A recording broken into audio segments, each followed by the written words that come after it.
Asterisk Captain Jake Morrison stood on the bridge of the UES horizon, watching the beautiful blue and green planet slowly turn below them. After 3 months of traveling through space, finding a world like this felt like discovering treasure. The planet had everything humans needed: water, breathable air, and land perfect for growing food. "Captain, the scans are complete," said Lisa Parker from her station.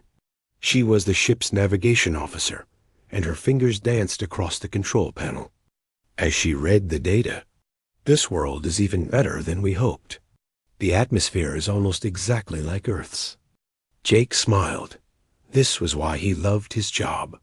For 5 years, he had been leading exploration missions to find new homes for humanity. Earth was getting crowded, and people needed new places to live and work. Every time they found a planet like this one, it meant millions of people could have a better life. "Good work, Lisa," Jake said. "Ryan, how are our systems looking?" Ryan Blake, the chief engineer, looked up from his console.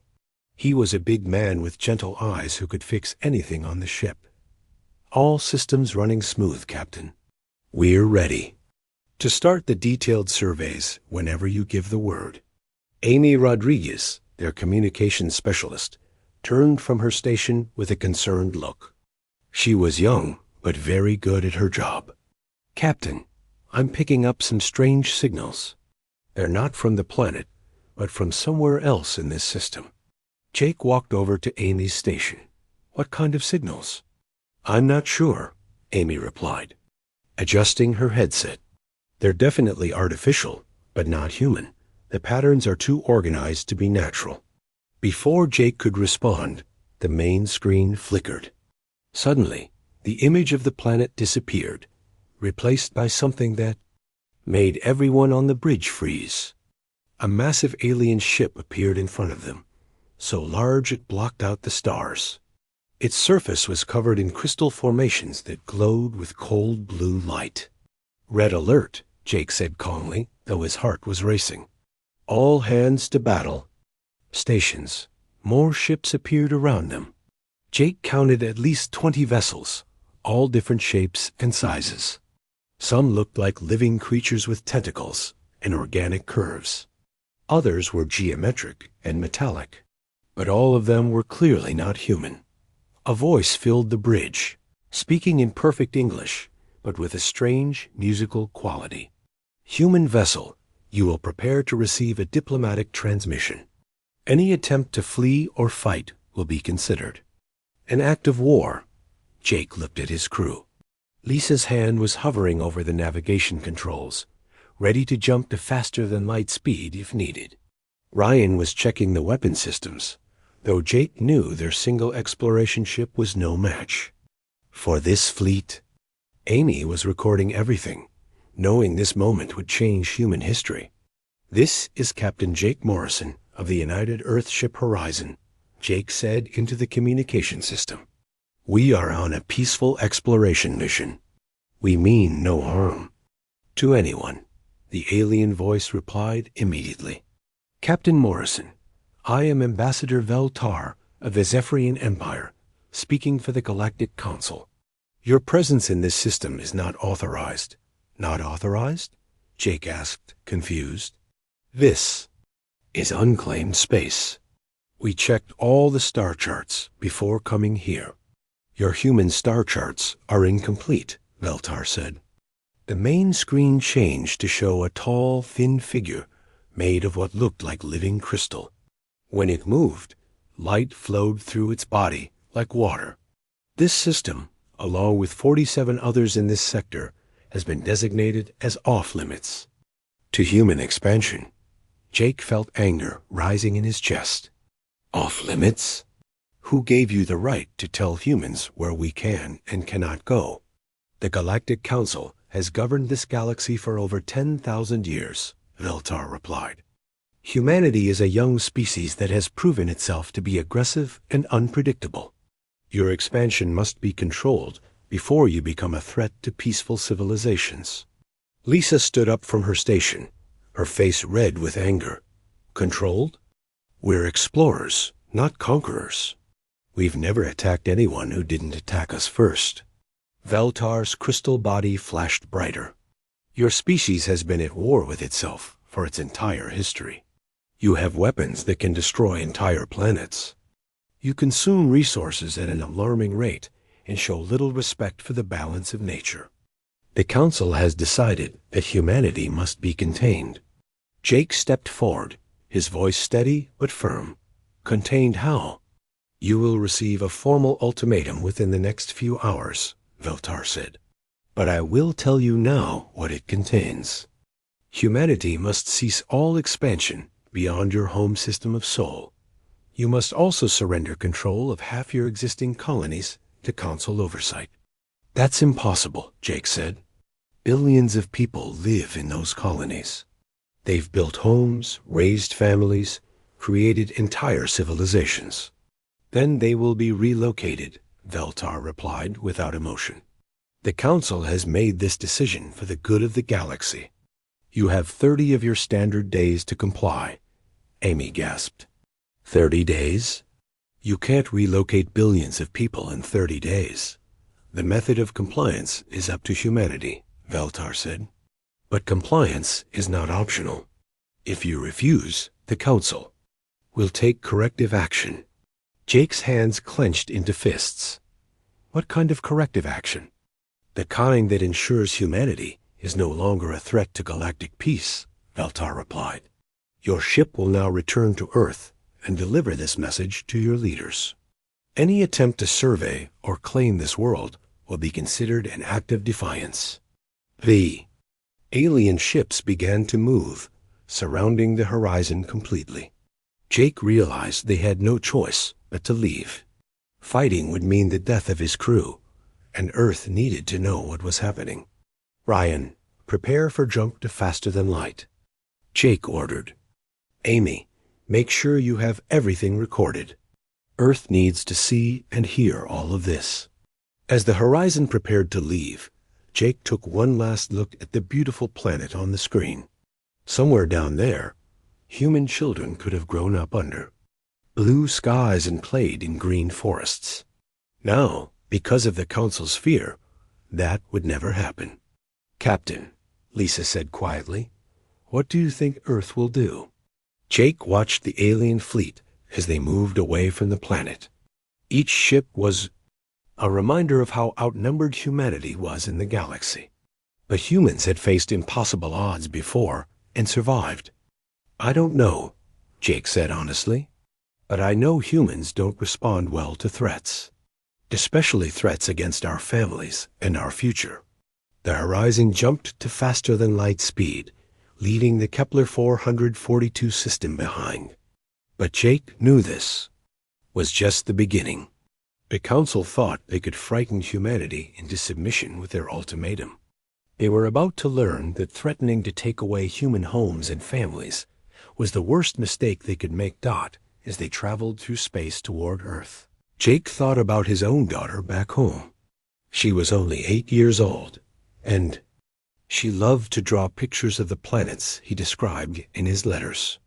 The idea that aliens wanted to limit where she could live when she grew up made his blood boil. The Council had made their ultimatum clear. Now humanity would have to decide how to respond. Jake had a feeling the answer would surprise everyone. President Marcus Webb sat in the emergency meeting room deep under the White House, staring at the video message that had arrived from Captain Morrison's ship. Around the long table sat the most important people in human government and military. The room was quiet, except for the soft hum of air conditioning and the occasional shuffle of papers. Play it again, President Webb said to his aide. For the 4th time, they watched Ambassador Veltar deliver the ultimatum. The crystal alien's cold voice filled the room, demanding that humanity give up half their colonies and stop expanding into space. Every time they heard it, the message seemed more impossible to accept. Admiral Claire Stevens slammed her hand on the table. She was a tough woman who had fought in 3 colonial wars and never backed down from a fight. This is outrageous. They can't just show up and tell us where we can live. Humanity has the right to explore and settle wherever we choose. Secretary of State Peter Collins shook his head. He was older than the Admiral, with gray hair and worry lines around his eyes. Admiral, we have to be realistic. They have thousands of ships. We saw the fleet Captain Morrison encountered, and that was just one small group. We can't fight the entire galaxy. So what do you suggest? Admiral Stevens asked. That we just give up? Tell 2 billion colonists to pack their bags and leave their homes? I suggest we try to negotiate, Collins replied. Maybe we can reach some kind of compromise. Perhaps they would accept restrictions on our expansion instead of giving up existing colonies. President Webb rubbed his temples. He had been awake for 18 hours straight since the message arrived. What about the colonies themselves? Have they been told about this? General Frank Carter, head of Colonial Defense, opened a thick folder. We've sent encrypted messages to all colony governors. The responses are ... good. New Dakota's Governor Helen Torres says her people would rather fight than leave. The mining colonies in the Centauri system are already forming militia groups. What about our military strength? President Webb asked. If it came to a fight, what are our chances? Admiral Stevens looked grim. Honestly, sir, not good.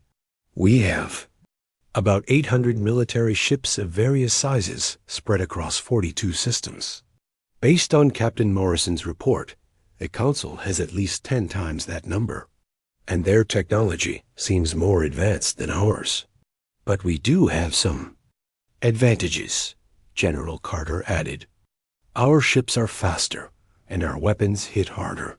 We've been fighting each other for centuries, so we know how to wage war.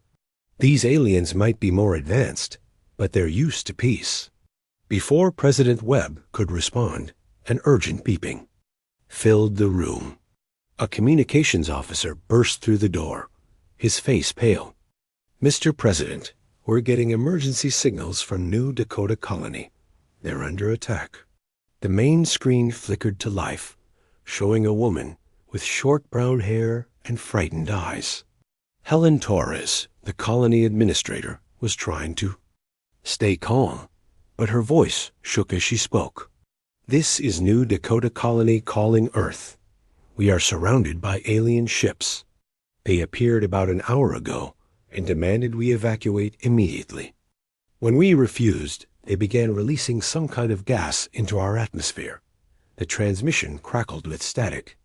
In the background, they could hear alarms and people shouting. Helen continued, the gas doesn't seem to be poison, but people are collapsing.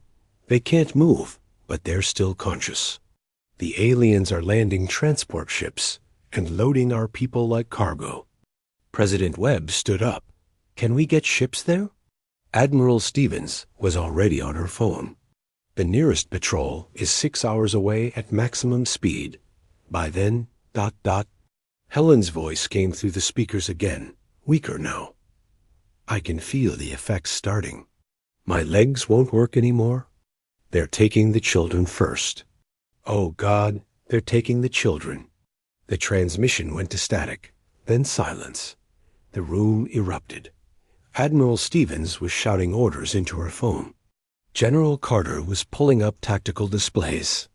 Secretary Collins was trying to call the alien embassy on Earth, but President Webb just stood there, staring at the blank screen where Helen Torres had been moments before.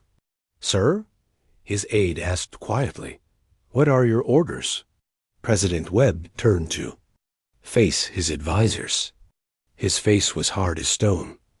They didn't wait for our answer. They didn't wait for the 30 days they promised. They just attacked innocent people. We have to respond, Admiral Stevens said. Even if we can't win, we can't let them take our people without a fight. What about diplomacy? Collins asked desperately. Maybe this is a misunderstanding.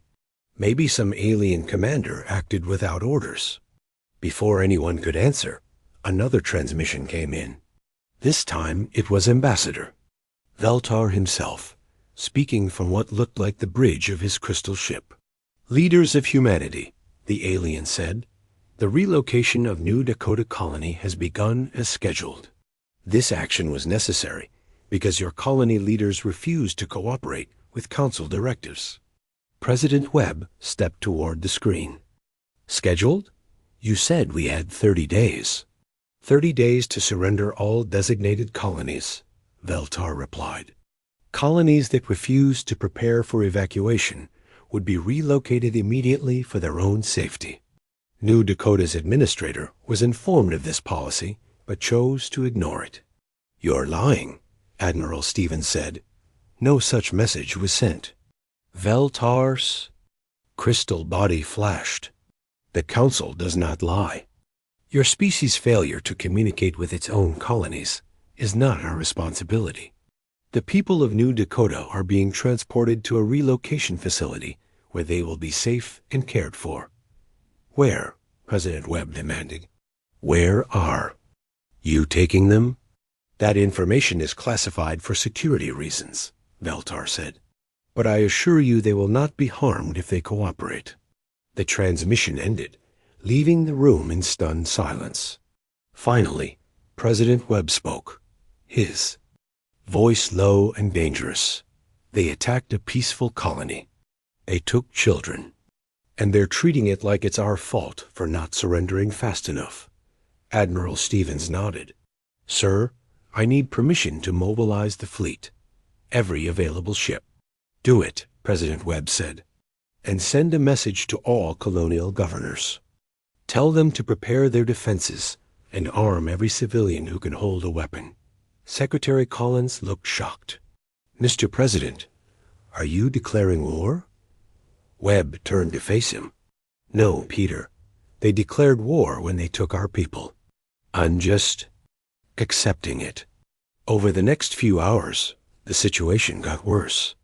3 more colonies reported alien ships in their systems. The pattern was always the same, demands to evacuate, followed by the gas that paralyzed people, then transport ships loading unconscious humans like freight. The worst part was the families. On Earth, Tony Chun paced in his apartment, trying to call his daughter Kate, who lived on New Dakota. She was a teacher there, working with young children who had just been taken by aliens. His calls went straight to dead silence. By evening, crowds had gathered outside alien embassy buildings across Earth. At first, the protests were peaceful. People held signs demanding the return of their family members. But as news of more attacks came in, the crowds grew angry. In Washington, a group of protesters tried to storm the Zephyrian embassy. Security forces used tear gas to push them back, but the crowd only got bigger. Similar scenes played out in London, Moscow, and Tokyo. President Webb watched the reports from his office. His advisors wanted him to call for calm, but he understood the anger. These people had just learned that their children and grandchildren had been kidnapped by aliens, and no one could tell them where they were, or if they would ever see them again. His phone rang. It was Admiral Stevens. Mr. President, we've located the nearest alien fleet. Captain Morrison volunteered to take his ship and investigate. If we can find where they're keeping our people. Do it, Webb said. And Admiral? Tell Captain Morrison he has my permission to use any means necessary to get our people back. As night fell over Earth, the reality of the situation became clear. The Galactic Council hadn't just made demands. They had started taking human colonies by force. Families were torn apart, children were missing, and no one knew what the aliens really planned to do with the people they had taken. The 30-day ultimatum had been a lie. The Council had already decided to act, and they were using humanity's peaceful nature against them. But they had made one crucial mistake. They had underestimated how humans react when their families are threatened. Colonel Sam Hunter crouched behind a metal barrier on the prison moon of Zirion Prime, listening to the alien guards walk past. His heart pounded as he counted their footsteps. 2 guards, just like his intelligence had said. In 30 seconds, they would be far enough away for his team to move. The UE Shadow Strike had taken 3 weeks to reach this remote moon. It was a stealth ship designed to be invisible to alien sensors. Captain Morrison had discovered the location after tracking the transport ships that took the New Dakota colonists.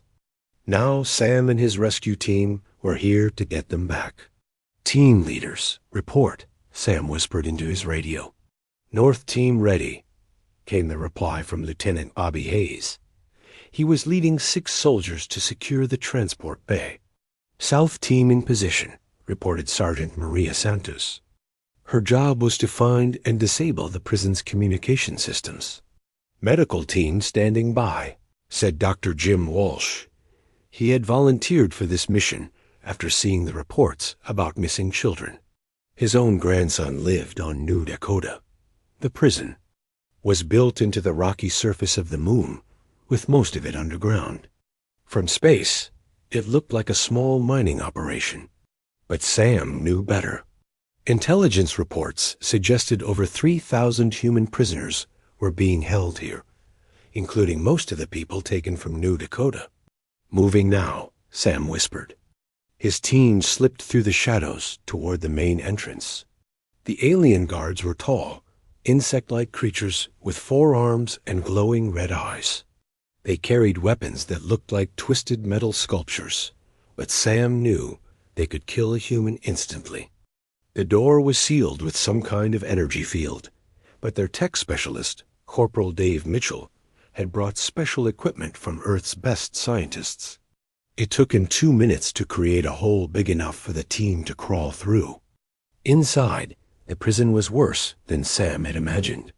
The walls were covered with a slimy substance that glowed with sick green light. The air smelled like chemicals and fear. And everywhere, they could hear sounds that made Sam's blood run cold, humans crying, screaming, and begging. "This way," Sam said, following the map they had created from intercepted alien communications. They moved through narrow corridors lined with cells. Most were empty, but some contained humans who looked barely alive. Sam wanted to free them all. But his mission was specific: find the New Dakota colonists and get out before the aliens realized what was happening. "Colonel," Bobby's voice crackled through the radio, "you need to see this." Sam followed Bobby's directions to a large room filled with medical equipment. What he saw there made him understand why the aliens had taken humans instead of just killing them. They weren't prisoners. They were test subjects. Dr. Elena Vasquez lay strapped to a metal table, wires attached to her head and arms. She was awake, but barely able to move. When she saw the rescue team, tears ran down her face. "Colonel Hunter?" she whispered. Elena had been the chief medical officer on New Dakota. She was a brilliant doctor who had saved hundreds of lives during the colony's early years. "We're here to get you out," Sam said, cutting the wires and straps that held her down. "The children," Elena said, trying to sit up. "They took the children to level 7. They're doing terrible things to them." Sam felt rage building in his chest. "What kind of things?" Elena's voice was barely audible.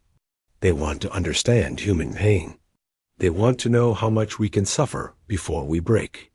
They separate families to study emotional trauma. They hurt children while their parents watch." Dr. Walsh helped Elena stand. "How many are still alive?" "Maybe half," Elena said. "The aliens don't care if we die during the tests. They say there are billions more humans where we came from." Sam spoke into his radio. "Change of plans. We're going to level 7 first." The team made their way deeper into the prison. The sounds got worse as they went down. Children crying for their parents, adults begging the aliens to stop. Sam had been a soldier for 15 years, but nothing had prepared him for this. Level 7 was a nightmare. The aliens had set up what they called behavioral modification chambers. Human families were kept in glass boxes where they could see each other but couldn't touch.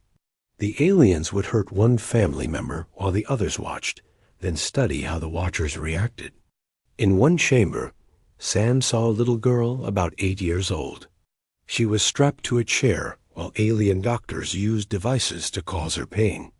In the next chamber, her parents were forced to watch, screaming and begging for the torture to stop. Katie Chun, Dr. Walsh said, reading the name on the chamber. She's Tony Chun's daughter from Earth. She was visiting her aunt on New Dakota when the attack happened. Sam looked at the little girl. She was so small, so helpless. Her eyes were wide with terror, but she was trying to be brave. That's when Sam understood that this wasn't just about territory or politics anymore. The aliens had crossed a line that should never be crossed. "Bobby, Maria, get down here now," Sam ordered.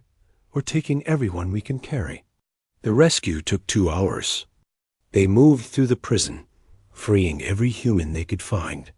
Many were too sick or injured to walk, so the soldiers carried them. Elena stayed conscious long enough to help identify the worst cases, but Katie Chun was dying. The alien experiments had damaged her small body too much. Dr. Walsh did everything he could, but some injuries couldn't be healed. As they carried her toward the escape ship, Katie opened her eyes one last time. She looked at Sam with the wisdom of someone much older. "Don't let them do this to anyone else," she whispered. Then she was gone. Sam held the little girl's body as the shadow strike lifted off from Zarian Prime. Around him, the other survivors huddled together, traumatized by what they had experienced. Elena was documenting everything she could remember about the alien experiments. The evidence would be needed later, but all Sam could think about was Katie Chun's last words. "Don't let them do this to anyone else." When they reached Earth, the footage from Zarian Prime spread across human space faster than any news story in history. People watched in horror as they saw what the Galactic Council called relocation for safety. The truth was torture, experimentation, and murder. Tony Chun was waiting at the spaceport when the shadow strike landed. He had been hoping to see his daughter run into his arms. Instead, Sam had to hand him a small, still form wrapped in a rescue blanket. Tony's scream of grief echoed across the landing bay. But when the reporters asked him what he wanted to say to the Galactic Council, his answer was quiet and deadly. "They think they can study human pain," he said, tears streaming down his face. "They want to know what we're capable of when we suffer. They're about to find out what we're capable of when we're angry." President Webb called an emergency session of the Colonial Congress. Representatives from every human world attended by video link. The footage from Zarian Prime played on screens throughout the chamber. When it was over, the vote was unanimous. Humanity would not negotiate with the Galactic Council.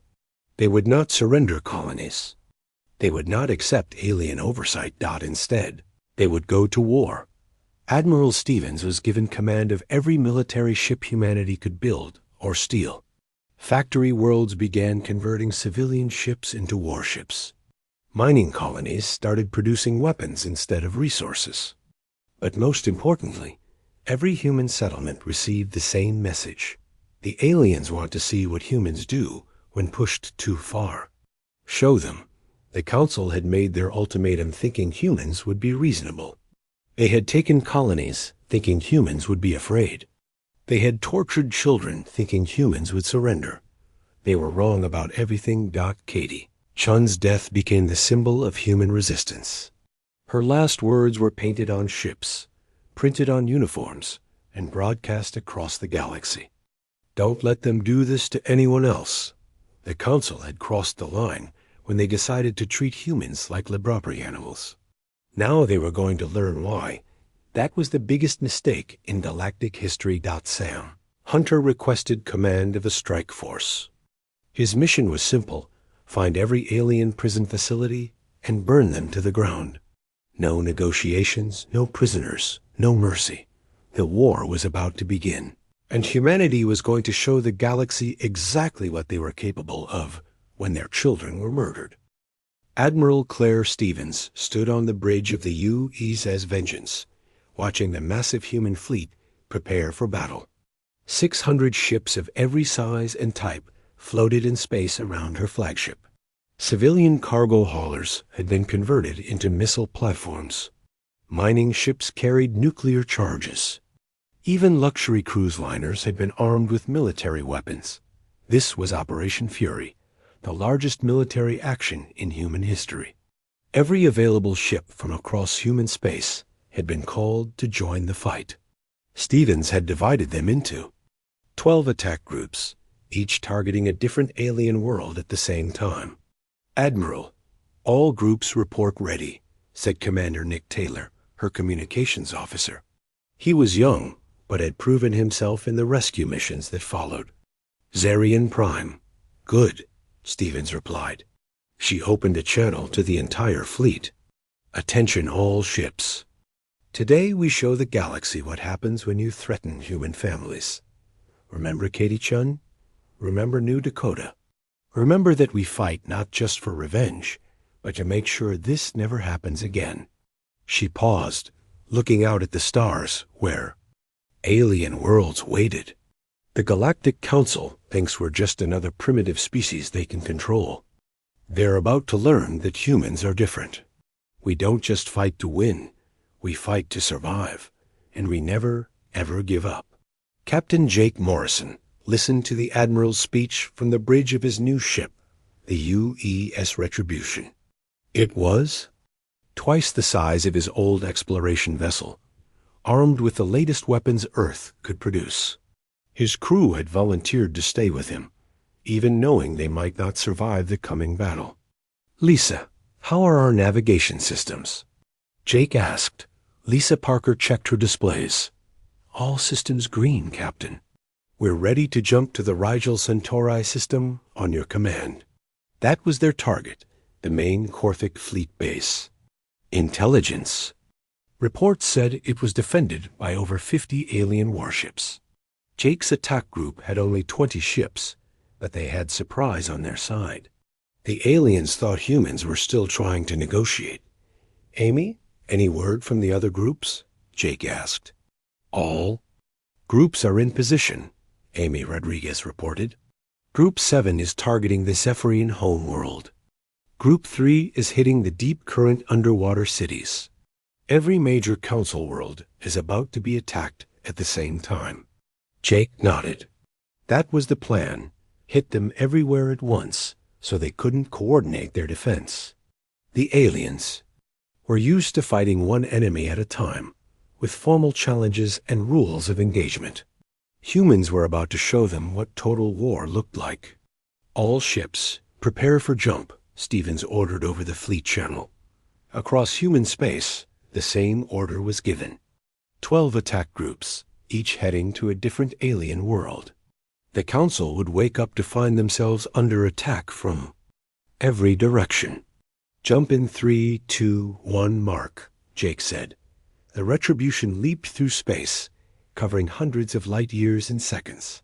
When they dropped back to normal space, they found themselves in the middle of the Korthic fleet base. Alien ships were huge, looking more like living creatures than machines. They had tentacles instead of weapon turrets, and their hulls pulsed with organic patterns.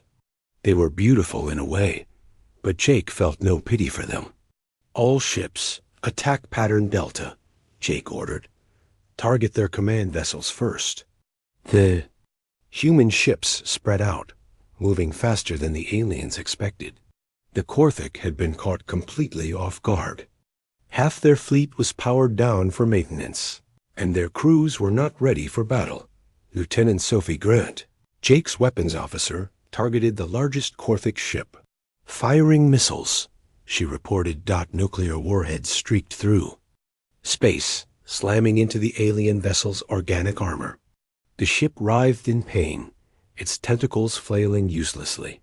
Then it exploded in a burst of green fire. "Direct hit," Sophie said grimly. Moving to next target. The battle was brutal and one-sided. The Korthic ships were designed for the ritualized combat the Council preferred.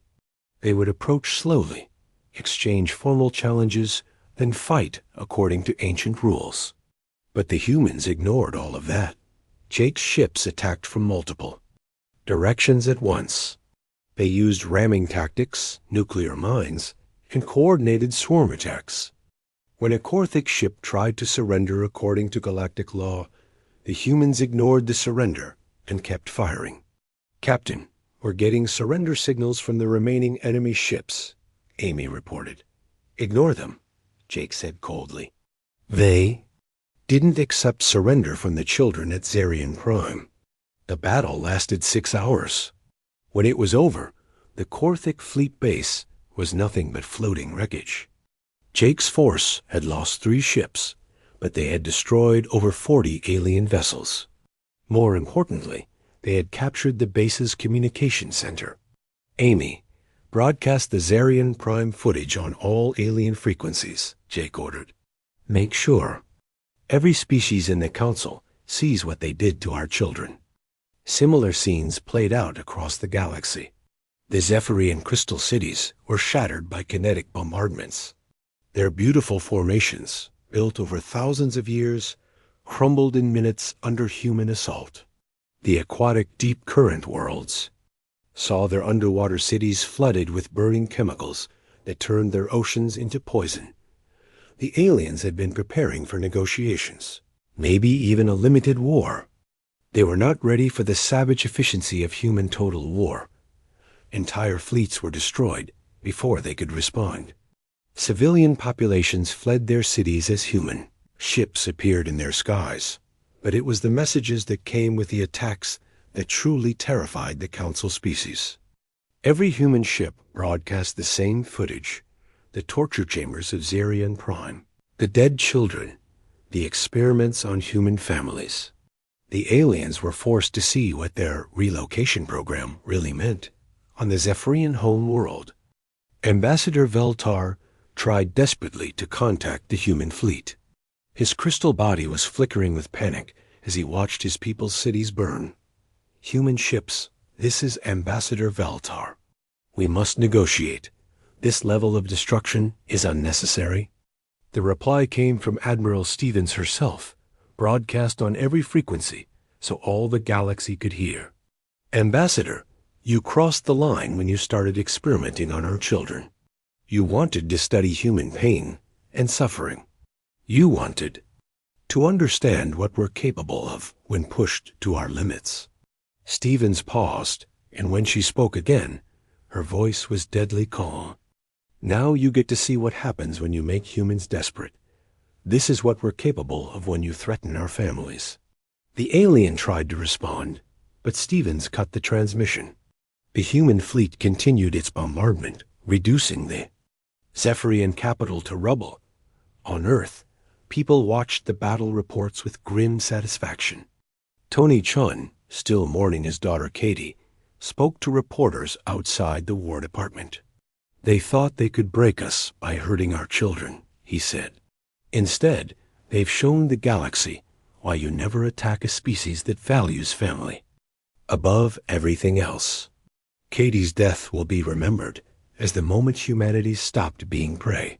The war was spreading beyond the original Council species. Other aliens who had supported the human containment policy found themselves under attack. Human ships appeared in systems that had never seen war, bringing destruction to worlds that thought they were safe. But the humans weren't just destroying things randomly. They were strategic, targeting military bases, government centers, and anything connected to the Council's power structure. Civilian populations were warned to evacuate, but any military resistance was crushed without mercy. Colonel Sam Hunter led Special Forces teams to every prison facility they could find. His orders were simple: free the human prisoners and eliminate anyone who had participated in the experiments. The aliens who had tortured children found no mercy from Hunter's soldiers. "Sir, we found another facility," reported Sergeant Maria Santos. "Looks like they were keeping human children for behavioral studies." "Burn it," Hunter said without hesitation, "and make sure the galaxy sees what we found there." The footage from each liberated prison was broadcast across space. The galaxy watched in horror as the full extent of the Council's crimes became clear. Thousands of humans had been tortured, experimented on, and killed in the name of understanding the human threat. But the aliens were learning something else. About humans, they were incredibly good at war. Centuries of fighting each other had taught humanity lessons the peaceful Council species had never learned. Humans knew how to hate, how to plan, and how to keep fighting, even when everything seemed hopeless. The Council tried to rally their remaining forces, but it was too late. Their fleets were scattered, their leadership was dead or hiding, and their member species were starting to abandon the alliance. The careful balance of power that had kept the galaxy peaceful for 10,000 years was crumbling in a matter of weeks. Admiral Stevens received reports from all 12 attack groups. Every mission had succeeded beyond expectations. The Council's military power was broken, their governments were in chaos, and their people were terrified of human revenge. "Ma'am," Commander Taylor said, "we're getting surrender offers from 6 different species. They want to negotiate terms."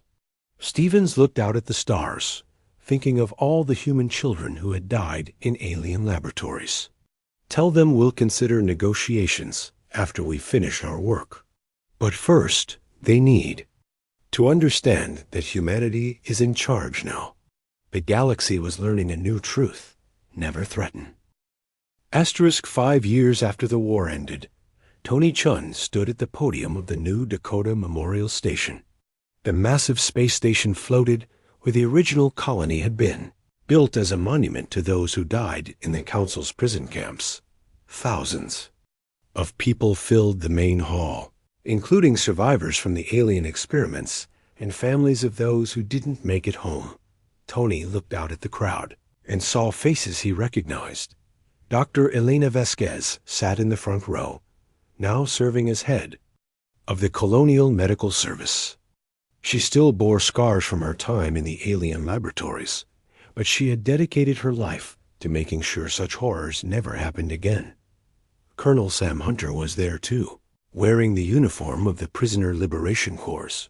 His organization had spent 5 years hunting down every alien prison facility in the galaxy. They had freed over 50,000 humans and documented the crimes committed against them. "Friends, fellow humans, survivors," Tony began, his voice carrying across the silent hall.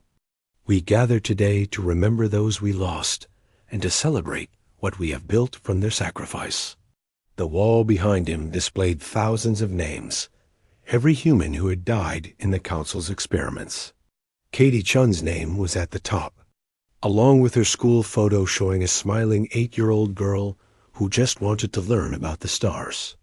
5 years ago, the Galactic Council made a terrible mistake, Tony continued. They thought they could control humanity by threatening our families. They thought they could break our spirit by hurting our children. They were wrong about everything. The audience was completely quiet. Many of them were survivors themselves, people who had lived through the alien torture chambers and experiments. Others were family members who had lost loved ones to the Council's brutality. Today, humanity controls over 300 star systems, Tony said.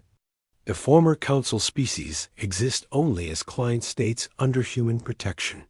And most importantly, no alien civilization will ever again think it can treat humans as laboratory animals. President Marcus Webb sat in the audience, though he was no longer president. The war had changed human government completely. The old system of separate nations and colonies had been replaced by the human colonial empire, with elected representatives from every world. The new Supreme Commander was Admiral Claire Stevens, who had proven herself during Operation Fury.